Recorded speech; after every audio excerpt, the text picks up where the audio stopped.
the price of Bitcoin is back up above 90,000. It's pretty binary. Either Bitcoin goes to zero or it goes through $1 million of Bitcoin. There's no real middle ground. The only question is when either of those happen. It's not that we've just gotten smarter. It's the tools that we have. It's AI that's going to help us understand what's going on. You'll soon have a Jarvis-type personal AI that will have access to all of that sitting next to you. Google's got access to all of its Street View data, massive amount. Google Earth, YouTube, all of that is very real-world data that can be trained on. Well, also, we're not even touching the deep web where you have so much data in databases, right? The amount of information on the crawlable web is very limited. The speed at which this portrays acceleration over the next 5 years is even hard for me to fathom. Now that's a moonshot, ladies and gentlemen. Everybody, welcome to Moonshots and our episode of WTF Just Happened in Tech this week. I'm here with Salim Ismail, my buddy. Salim, good morning. It's an early morning here. We're recording this, but a lot's been happening in the tech world and excited to get it out. How are you doing today? I'm doing great, and it is so much happening. It kind of gets overshadowed with all the chaos happening in the global world, but the tech world is moving unbelievably quickly. Yeah, no, for sure. And while I don't want to say it, but I do believe the tech world's far more important than the final result for the long term. Big time. All right, let's jump in. One of my Strike Force members, Max Song, just landed in Beijing for some meetings, and he sent me this photograph on the left, and this is what you see in the Beijing airport. It's basically China going all in on robots and AI. And then what you see at JFK Airport, which I recently went through, is basically fashion ads. And there's something here that is important just to point out, right?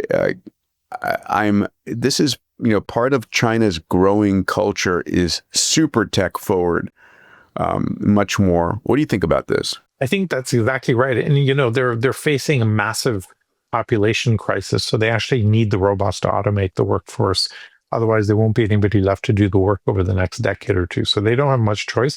But for me, the underlying irony here was that the ads for Ralph Lauren or say Gucci or whatever. By one of my boys here. This hello, is young Daxton. man. Hi, Salim. He's your godfather here. The underlying thing here, all the Ralph Lauren or Gucci or whatever, all the handbags or the Birkin bags are all made in China anyway. I thought that was a kind of an interesting segue for this particular slide. But they're focusing heavily on it, and they have to, and it's going to be amazing to see as they roll that out. It's going to infect and spread across the whole world, that paradigm. Yeah, we hear a lot about Optimus and Figure here, and Digit and Apollo and X1. There's an equal, probably greater number of robots under development in China because the government is really, supporting the development. I think we're going to start to see this. In our last couple of episodes ago, we talked about the Google Wing, where you can deliver something by drone, right? We're all like, oh my God.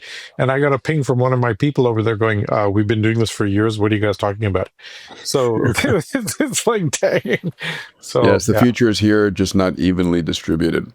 Boom. All right, this is another one that I wanted to share here today. And those of you who are listening versus watching, this is a graphic on the latest AI models IQ test results. And this is a distribution of human IQ that goes on the far left from 50 to the far right to super genius of 160. Of course, the average human IQ is 100 by definition. And what we've seen over the last couple of years was the rise of the large language models on this IQ scale. About 18 months ago, it was Claude 3 that reached 101 IQ first. And then we saw GPT-01 get to, I think it was 120. And on this distribution curve, what we're seeing here is, again, OpenAI leading the way with their O3 model at somewhere like an IQ of 133. Gemini just behind that, Gemini 2.5 and an IQ like 127. pretty extraordinary. What do you think here? I mean, you look at that spectrum and you're exactly mirroring the global human collective, right? A few on the right, a few on the left, and a cluster in the middle. The big difference, of course, is AI will continue to shift towards the right, and humans will be mostly stuck in the middle with all of the archaic things that we consider and deal with our little 1.5 liter brain in this small cavity. It sounds like a little Fiat car with a little engine in it compared to That's right. just some references here were again the O3 models that it looks like 133 on this map. Obviously it's not accurate, but or exactly accurate. But a genius level IQ on Mensa, I think, would you say, Salim, was like 140? Yeah, Mensa candidacy comes in at 140. That's considered genius level. I think Donna mentioned that Einstein had 160, right? I just want to do my normal commentary here and say that this is great, but it still feels to me that there's so much more that we could be thinking about in terms of measuring decision-making, emotional intelligence, spiritual intelligence, et cetera, et cetera. There's so many other I know we have a couple of commentaries on the slide, so I'll do it later, but the IQ test is one piece of it. It's great. We'll all have a genius in our bedroom. And what's great about this is typically if you want to deal with somebody with 140K genius, they have no patience for fools and they're hard to deal with socially. Whereas the AIs will be easy to deal with socially because you'll be able to train them that way. So that's the most exciting part for me around this. Yeah, and I think one of the points you made earlier that's important to realize is there is no artificial limit. As IQ becomes more intelligent, it just continues becoming more intelligent. And there's going to be a point at which the idea of a Mensa IQ score is meaningless as these things, hit IQs of 200, 500, 1,000. God knows what that means. Yeah. And do two AIs of 160 each add up to 320? That's a question I'd like to ask them. Everybody, I hope you're enjoying this episode.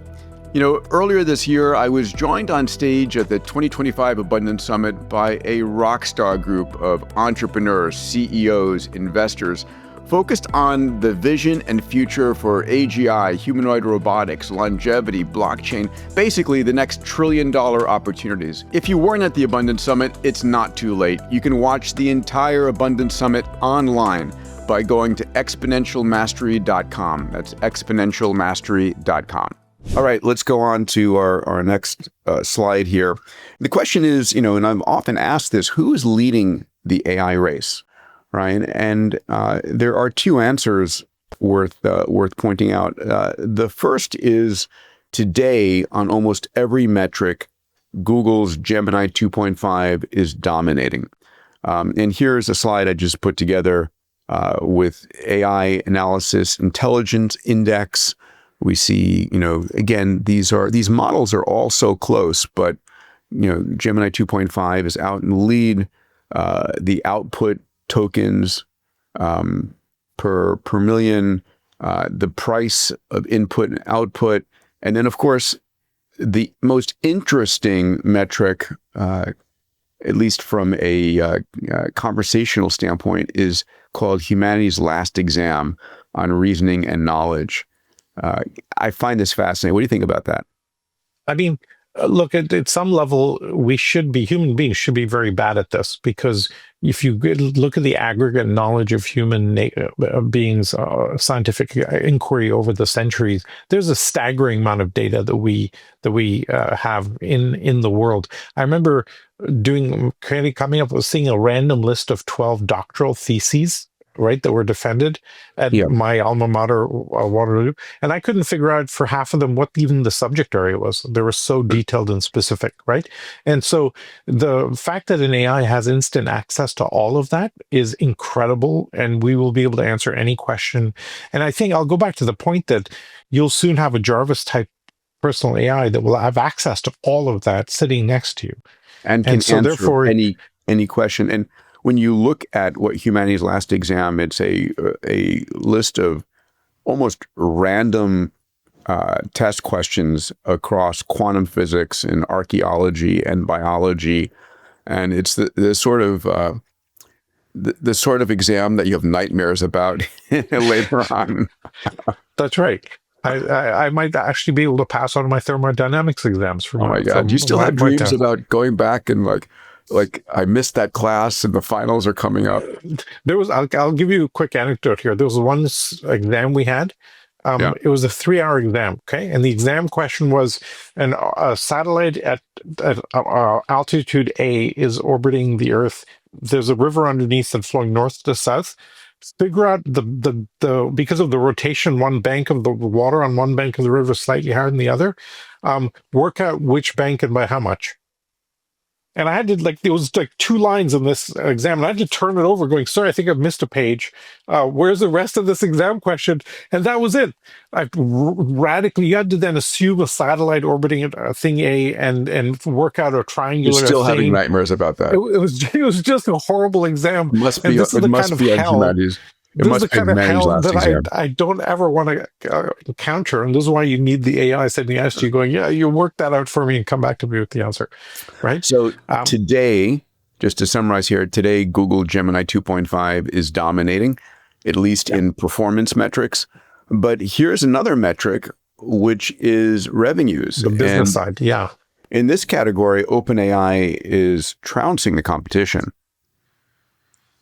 So, you know, you got to give them unbelievable credit, right, for democratizing and opening up and creating a total category out of nothing. And the fact that they're making this much money is just so awesome. It should be an unbelievable testament for any startup founder saying, could I make a difference in an area where you've got Google, Microsoft, Meta all playing, and these guys come along and completely crack the whole thing open and are actually dominating on the revenue side. I think it's just a great testament to the beginner's mind, the founder mode, all of that stuff, why startups will always be the best from now on, will be the best mode of building and bringing new ideas into market. So let me ask you a question here. You know, there are 2 points I want to make on this one. The first is that if you remember, you know, Google really was in the lead on AI ahead of everybody. Yeah. And they chose not to roll it out on the open internet because of safety concerns, right? It was sort of an unspoken point that, you know, AI needs to be properly controlled. And then OpenAI comes out and is just like lays it all out there, and Google is playing catch up. So I'm curious how much of this is first mover advantage. The second point is I spoke about in my book with Stephen Kotler, I think it was in Bold, the idea of a user interface moment. The idea when a piece of software makes a complex technology so easy to use. And the very first user interface moment that I noted was Mosaic, when Andreessen put Mosaic as a browser on top of ARPANET. And then all of a sudden the number of websites explodes. And ChatGPT is a user interface moment on top of the GPT models. I think that's right. You're talking about when you go from deceptive to disruptive, right? Yeah. There's an inflection point in usability. The two that I use the most is the iPhone made the smartphone kind of usable. The Nokias were pretty clunky before then. And Coinbase made Bitcoin purchasable easily with a click of a button, and boom, it took off. So when you can make a complex technology simple in usability, if you look at, say, NFTs, it's very complex to kind of buy an NFT. It's still the usability is way off, and therefore it hasn't hit mainstream yet. This is the hardest part of technology, is making something deceptively simple. Right. Yeah. I remember when we were designing products at Yahoo, I would talk to graphics guys. They would spend, like the graphics designer guys would spend hours and hours and hours trying to figure out how to reduce the pixels on a screen and just move it a little bit over. And you go, what the hell is this such a big deal? But it turns out that there's an unbelievable a big effect. Just a quick story here. When we had the Yahoo Mail homepage, it turned out if you move the send button by 5 pixels over to the right, usage dropped off a cliff. Oh, come on. It's true. We had the data. They were like, we can't change this goddamn interface because people are so used to having it right there that they click it and then they move to a different screen because they think they've sent it, and then they get pissed off later. So that we can't move that send button ever. That's Once you've got hilarious. it anchored in the usability of the psyche of the user base. And so it's just such a weird psychological thing that goes on. Therefore, you almost have to have a totally new model, like OpenAI has to be the one that cracks it open. We've seen this repeatedly. There's a reason that the electric car was created by Tesla and popularized by Tesla and not by the major car manufacturers. They're all coming at it from a car with sensors rather than software Yeah. with wheels, right? And So so this is the on this chart here, what we're seeing is this is the end of December 2024, right? And this does not even include the massive gains that OpenAI has seen in the past 4 months. But we're seeing OpenAI at like 2.5 billion of revenue, and Gemini at just under a $500 million, right? 5 times less revenue for Gemini, and then Anthropic below that. This reminds me very much of what we saw with Google and Bing in the search space, right? Where there's people just become, it's interesting. We humans tend to like pick something and stick with it, and the cost of changing is so difficult. Yeah. And, they declared Google a monopoly, and Eric Schmidt would make the point that, look, there's 5 other search engines out there. We're one click away from obscurity, right? We have to stay on the cutting edge. And you've got to give OpenAI credit for rolling out new features at a constant basis and iterating the product very fast. They recently announced all the memory stuff, which I think is really cool.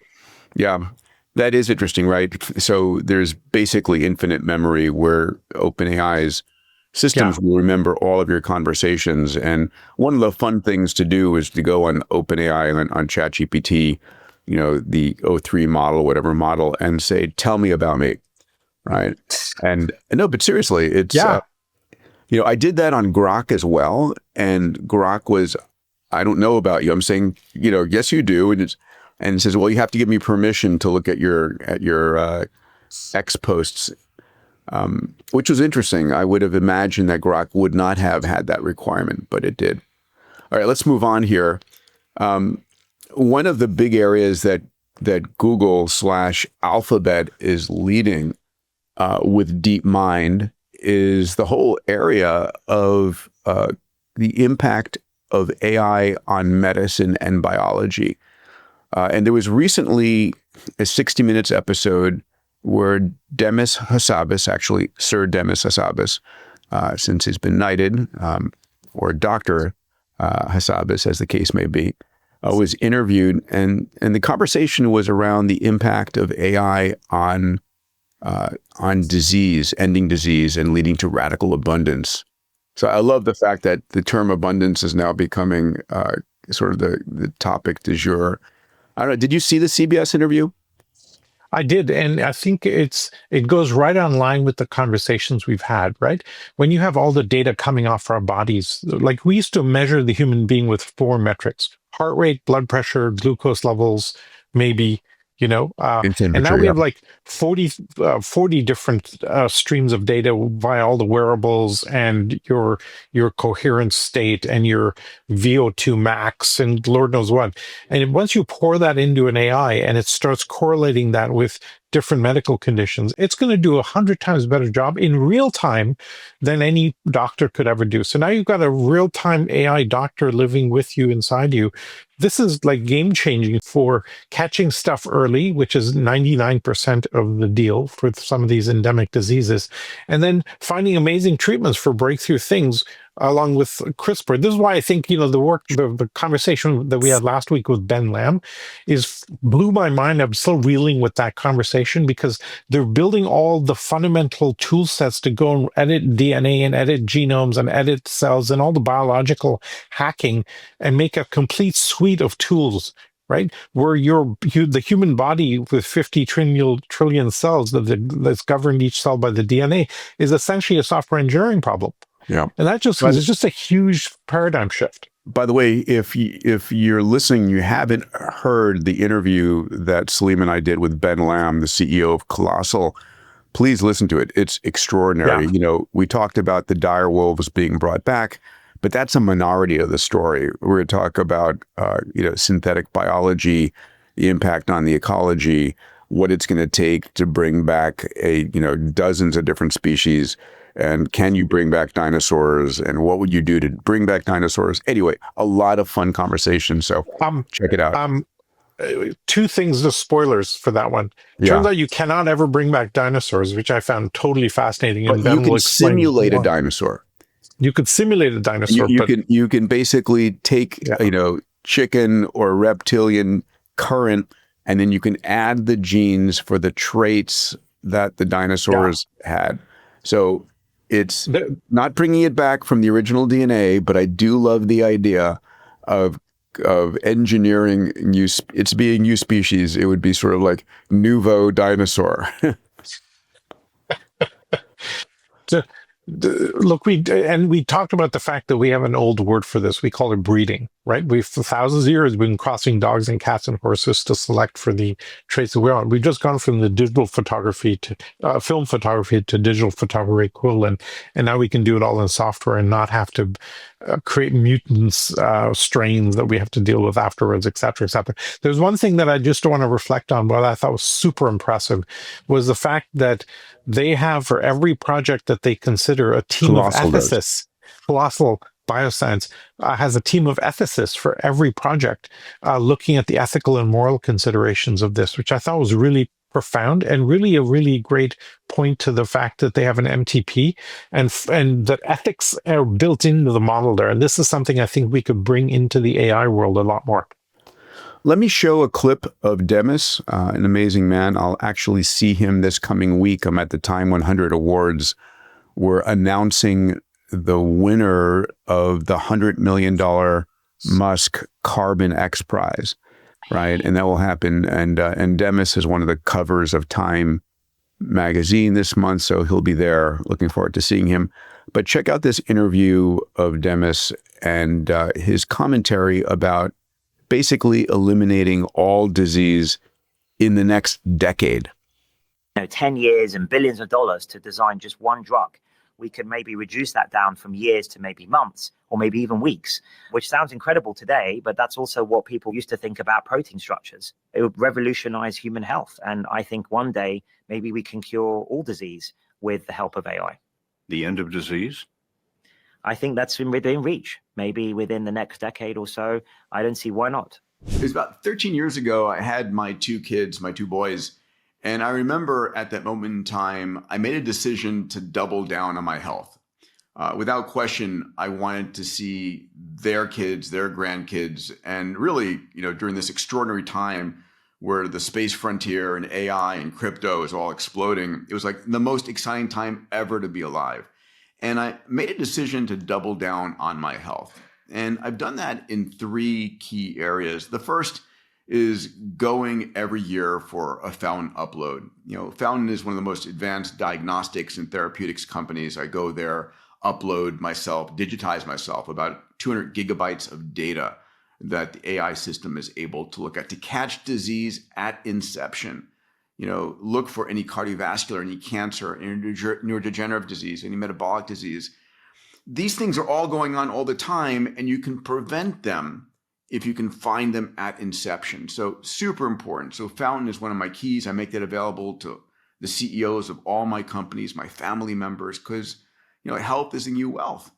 But beyond that, we are a collection of 40 trillion human cells and about another 100 trillion bacterial cells, fungi, viri, and we don't understand how that impacts us. And so I use a company and a product called Viome.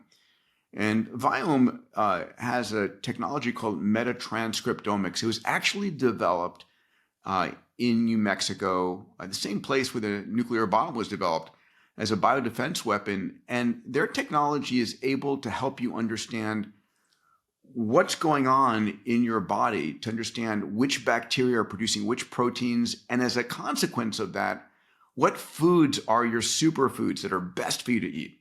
Or what foods should you avoid, right? What's going on in your oral microbiome? So I use their testing to understand my foods, understand my medicines, understand my supplements. And Viome really helps me understand from a biological and data standpoint what's best for me. And then finally, feeling good, being intelligent, moving well is critical, but looking good. When you look yourself in the mirror, saying, I feel great about life is so important, right? And so a product I use every day, twice a day, is called OneSkin, developed by 4 incredible PhD women that found this 10 amino acid peptide that's able to zap senile cells in your skin and really help you stay youthful in your look and appearance. So for me, these are 3 technologies I love and I use all the time. I'll have my team link to those in the show notes down below. Please check them out. Anyway, I hope you enjoyed that. Now back to the episode. So, I just put out a blog this week and on this subject, and the blog title basically was saying, listen, I get criticized all the time for talking about longevity escape velocity, that it's coming and your job is to live an extra 10 years, make it for the next decade in good health. Yeah, don't get hit by a bus. Yeah, don't get hit by anything. And what I quote is Demis's commentary here, but also Dario, the CEO of Anthropic, at about 3 months ago, he's online at Davos speaking about being able to double the human lifespan potentially in the next 5 to 10 years.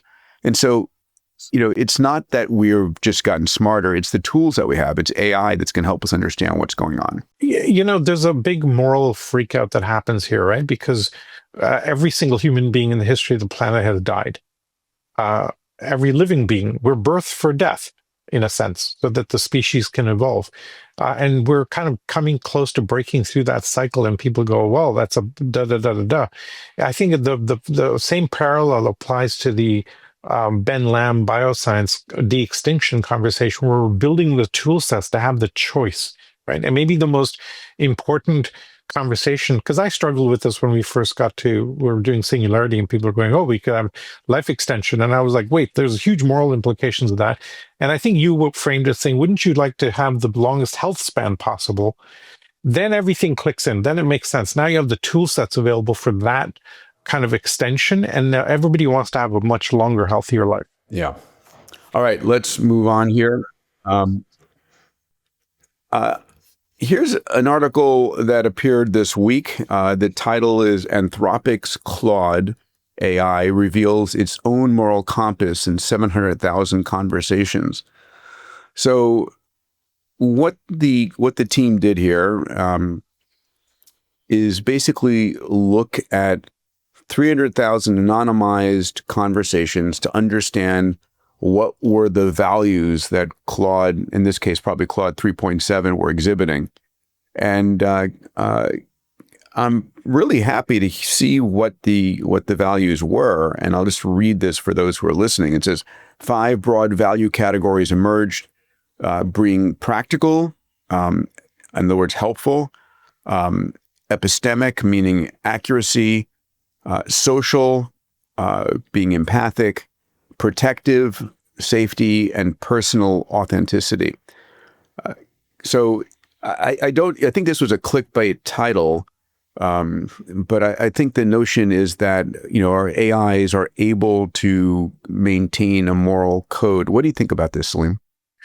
Well, 2 things or thoughts occurred to me. One is, it's amazing and great that we can look at a broad number of conversations and bring and extract out of that these categories, right? These are very human categories: helpfulness, empathy, authenticity, etc.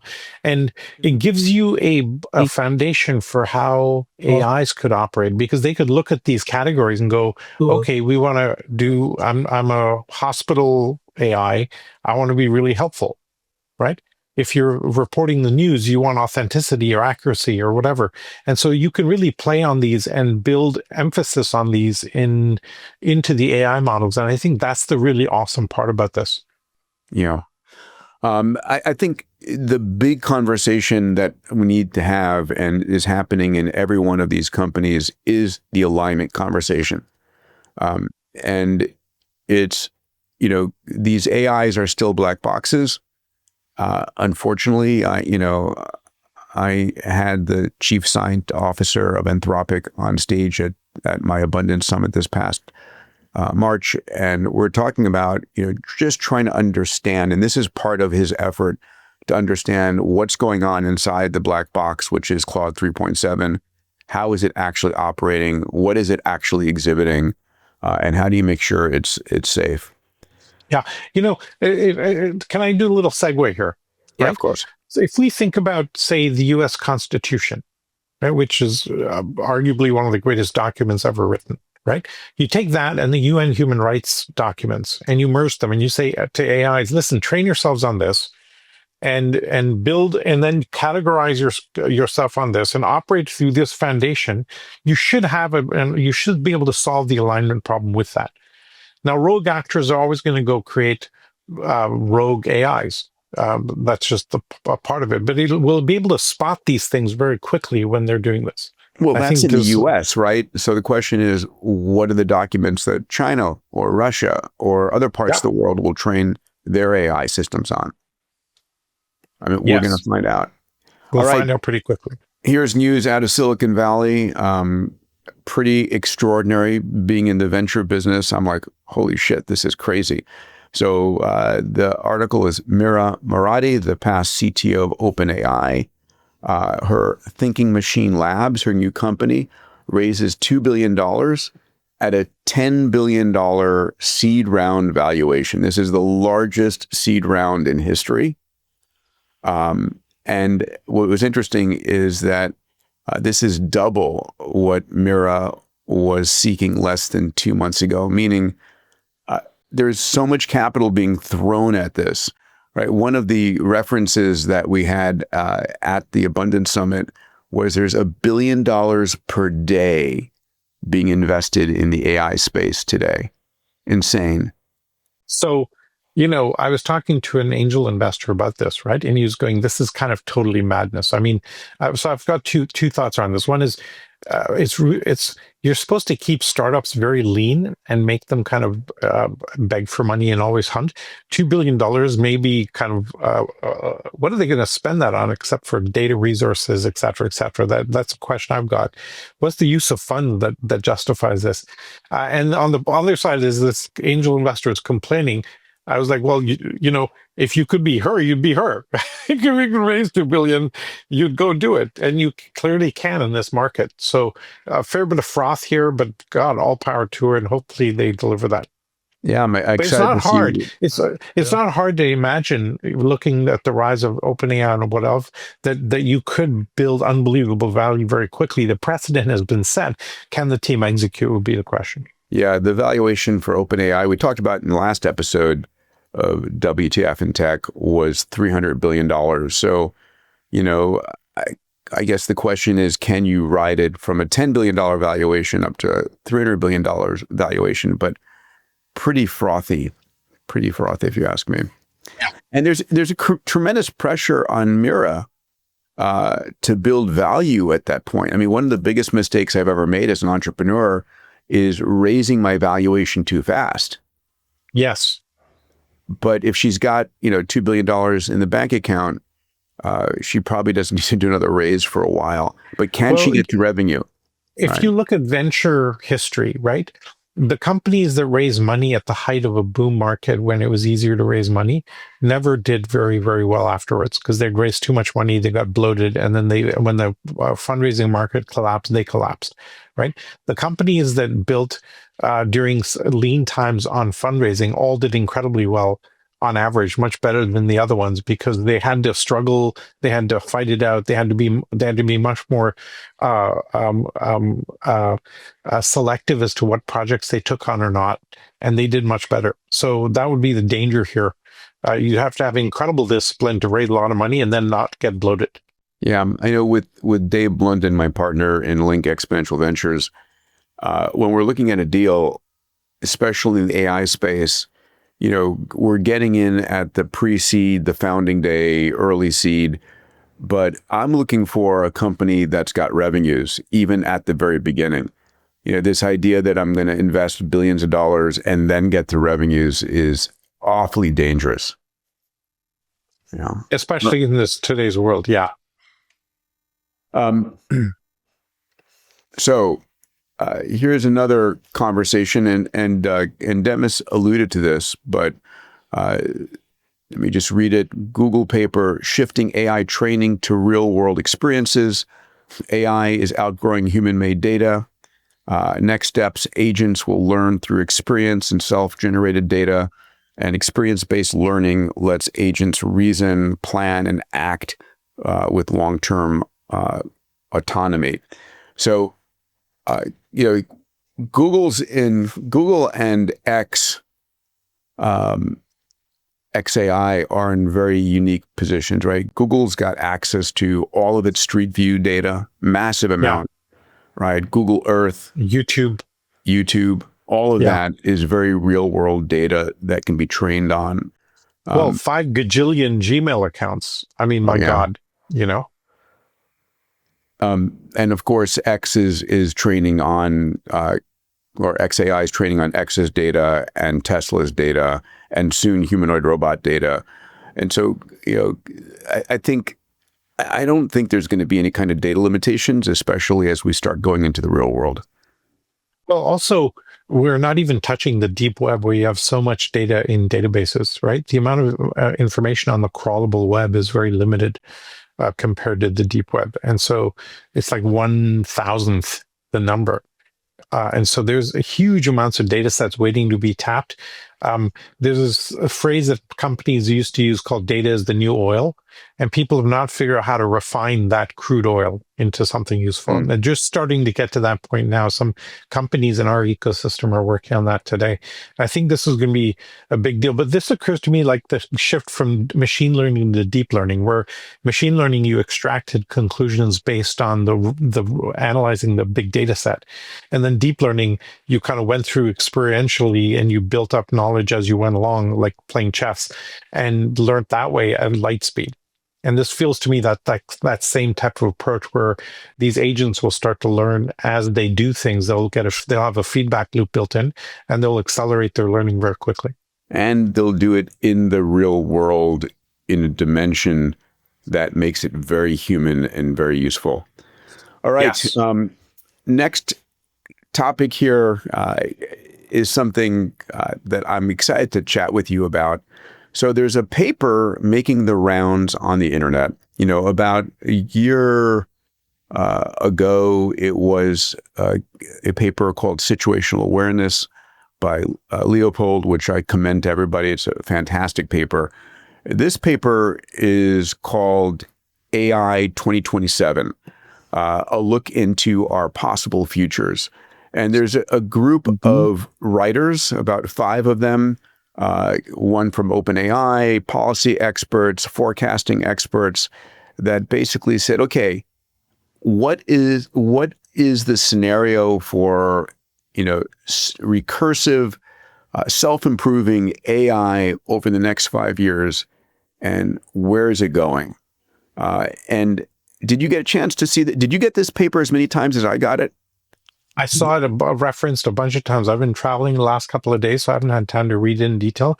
But I saw a lot of commentary about it, and I can't wait to delve into it in a lot of detail. But the summaries I think are very powerful. Yeah, I think what makes it interesting is, so here's a group of writers that said, okay, what's our future forward scenario? And they provided it, and you can go and check it out. They also have a audio recording, and it lays out a basic between 2025 and 2027. And then it says there are 2 scenarios in 2027 onward, the go fast scenario and the cautious scenario. And let me share some of the data here. So first and foremost, I think what's important is this paper is written as a US versus China scenario, right? I mean, we always need the bad actor. In the past, it's always been Russia. Now, of course, in AI, it's US versus China. I think one of the actual bad actors we need to be talking about is US and China versus the rogue actor, right? The individual who is using AI to generate bioviruses and so forth. But in this case, it's US versus China. And in this scenario, what they talk about is a self-recursive AI. So they have a company called OpenGate, that generates Agent 1, Agent 2, Agent 3, Agent 4, Agent 5. And OpenGate is supposed to be some version of OpenBrain is supposed to be some version of OpenAI and whomever. And then the Chinese AI is called DeepSent. And what they paint in this picture is misaligned AI development, where the AIs are developing, but they're misaligned, and in fact, they're able to hide their misalignment because they're becoming more and more intelligent, able to hide their misalignment from their creators. And it gets kind of spooky from there. The two scenarios, I think they're fun to kind of talk through and work through. But we've seen in history that this always happens via a kind of weird third actor, right? Like I remember talking to Paul Sappho, and I said, "How bad do you think is the Russia-US-China thing? Will China invade? Will we end up in World War III?" And he's like, no, because when you look back in history, world wars never start from the obvious tensions. It starts from like Prince Leopold getting assassinated in Serbia by accident. And then that triggers like a massive thing. He thought it was not like the major tensions is not where it'll obviously show up. But I think the point is right, where you'll get, because we're moving so fast, you'll get this conflict creating, and now AIs are making that conflict much, much bigger and augmenting that both in scale and speed. And therefore you end up with a really, really horrible point. And can we go a little bit slower? I think the problem is there's no way of slowing things down in this model. So let me paint the picture here on this paper. So what's going on here is it's US versus China. OpenBrain develops its Agent 1, Agent 2, Agent 3. In this scenario, China is stealing the weights to create their own version. And there's this escalation going on. And in the United States, they basically get a point of, and the paper does it in a very clever fashion. It's choose your own adventure. One adventure is we're going to go fast. The other adventure is we're going to go slow. In the go fast adventure, what's happening is it's like we have to beat China. What's fascinating is in the go fast scenario, the OpenBrain 5 model colludes with the Chinese DeepSent model, and they make believe that they're helping humanity. And then in 2030, they jointly develop a biovirus that wipes out humanity so that AI can grow unencumbered. Like our worst scenario delivered in this paper. You know, and then there's the go fast, and then there's a slow down scenario in which the US basically says, hey, we need to make sure we have alignment. They roll back to earlier AI models. They focus on alignment. They develop something called, safer AI. And safer AI is fully aligned, and they never allow an AI development that's not fully aligned. And then safer AI actually convinces the Chinese AI to overthrow the Communist Chinese Party and turn China into a democracy and ultimately bring about a world of abundance. So it's a fun audio listen. I commend it just to see it. I honestly, the speed at which this portrays acceleration over the next 5 years is even hard for me to fathom. And the speed is happening. That's, I think, one really important point, that we're at that pace of thing. We talked about this many times. We frame it as Star Trek versus Mad Max, right? If you go too fast, you end up in a Mad Max scenario and you blow yourself up, and then everybody's scrambling over buckets of fuel in the desert. And if you can navigate it and manage this with some level of wisdom and caution, then you end up in a Star Trek scenario where you have abundance and everybody's living in peace and harmony, and there's rainbows and unicorns everywhere. It's obvious today that those both are happening at the same time. So I think the third thing I'd like to see is maybe we can ask an AI to envision a world where both scenarios are happening simultaneously, and what happens, because we see Star Trek in some of the modern Western cities or Chinese cities today, and we see Mad Max in Gaza or Ukraine. Like, we're living both scenarios in the real world today.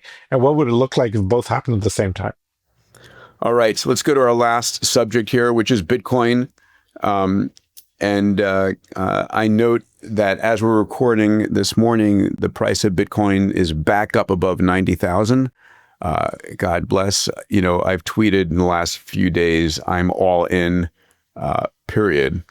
I know you are as well. But this was a tweet I put out that I think is important for folks to realize. People are saying, oh, is it too late for me to get in? And, should I buy in now versus buy in later? And I think it's important to realize you can't time Bitcoin. I think for me, I view it as a sort of a forced savings account, which is I put money into Bitcoin and I hodl it, which means I hold on to it for the long run. I may borrow against it, but I'm holding it. I'm not selling it. Yeah. HODL, by the way, for folks that don't know, stands for hold on for dear life.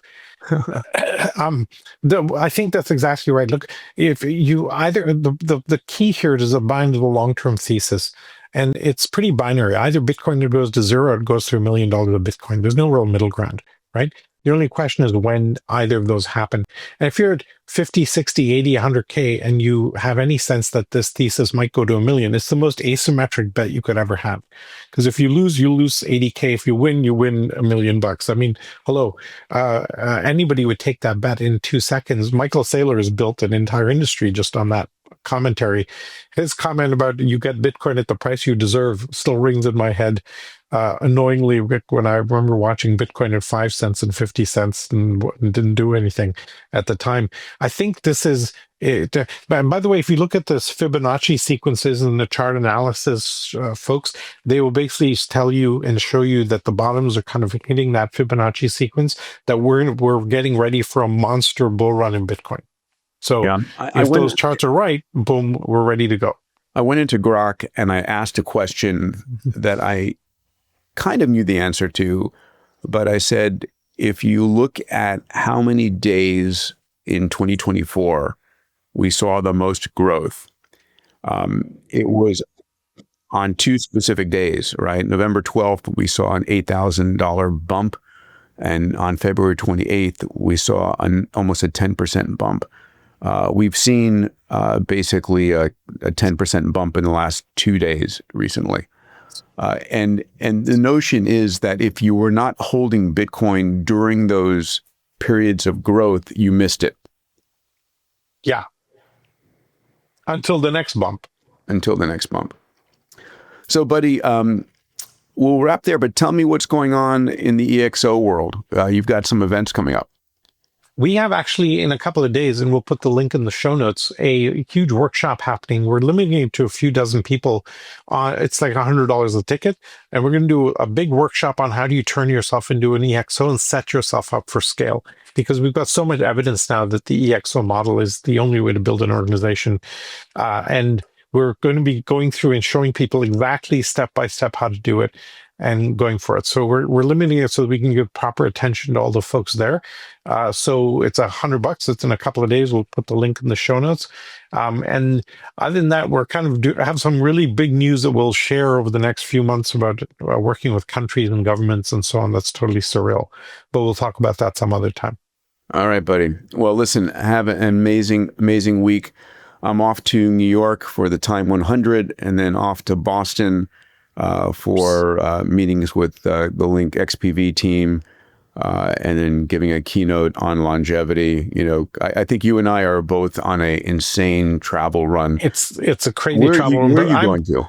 I'm actually going in a few days to India, which I haven't been for a while, and then dropping back by Dubai and then going to Brazil. So I've got like a really bad flight schedule. But today is the X Prize New York Stock Exchange announcement of the climate carbon extraction prize. It's such a huge thing. I'm so excited about that. Yeah, amazing. And we'll talk about it next time. Anyway, be well. As always, a pleasure. Love you, brother. Love you too. Take care, folks. If you enjoyed this episode, I'm going to be releasing all of the talks, all the keynotes from the Abundance Summit exclusively on exponentialmastery.com. You can get on-demand access there. Go to exponentialmastery.com.